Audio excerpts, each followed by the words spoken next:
Hello, Lehigh Carbon Community College. Welcome to 60 Seconds to Success. My name is Michael. I'm a learning specialist here at the college. Today we're going to be talking about prioritization. Okay? There's going to be a lot of time in your life where you're going to be conflicted about what to do, when, right? So this little grid might be useful.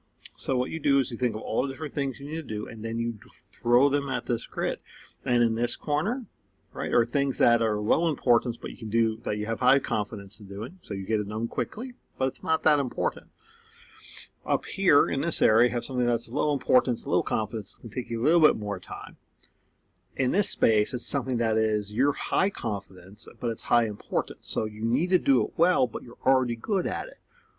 And in this space right here, these are things that are high importance, but you have low confidence in. This area is going to take you the most time. It's also something that's most important. Okay, so this prioritization grid is something that hopefully can help you set your priorities. All right, have a good one, everybody.